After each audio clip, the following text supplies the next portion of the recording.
corporations that were making it clear that they don't give a fuck about queer people, LGBTQ plus people, people of color, Black people specifically, because let's be so fucking for real right now, that's who this is targeted at. Don't give them your business.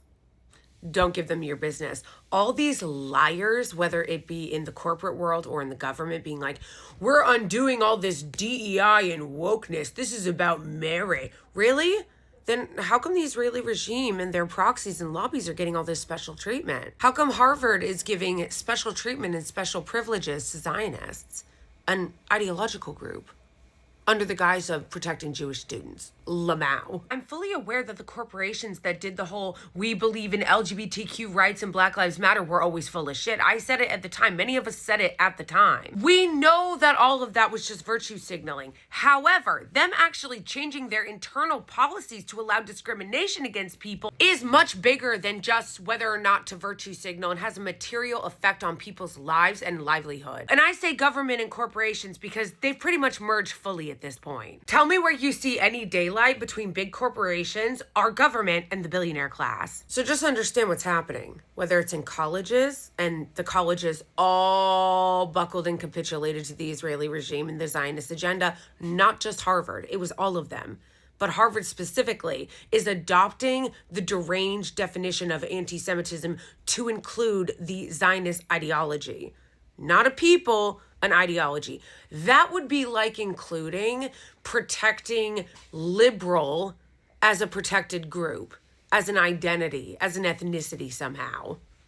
So understand as they go, we're going back to being merit-based. That doesn't include the Israeli regime, okay? So if you are someone who is lobbying or caping or wanting to give special privileges and special status to the Israeli regime and their lobby and the Zionist ideology, you will get special privileges. There is DEI for you. But if you're a queer person or a person of color, specifically a Black person, there's going to be no equality for you. Because once again, they're getting rid of these initiatives, which were meant to give equal opportunity to queer people, to Black people, to women, white women. Did you think about this, white women? Did you think about this? Because this is going to affect you too. A lot of those initiatives and a lot of those laws, or a lot of those executive orders, equal protections under law, ended up benefiting white women a lot, because white women would get discriminated in the workplace and they got to take advantage of these laws, affirmative action, workplace protections, to fight back against discrimination against them, sexism, sexual harassment, being pregnant in the workplace.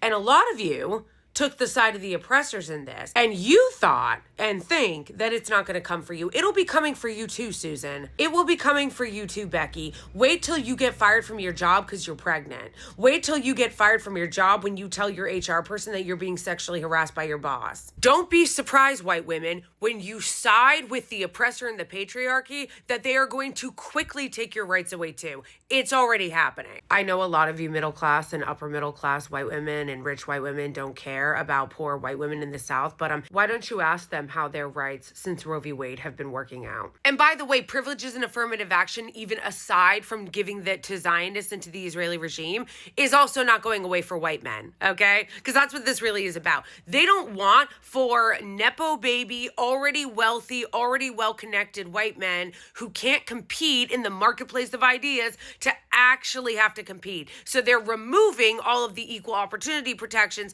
to make sure that the white men who are mediocre as fuck and just have rich daddies can get all the advantages.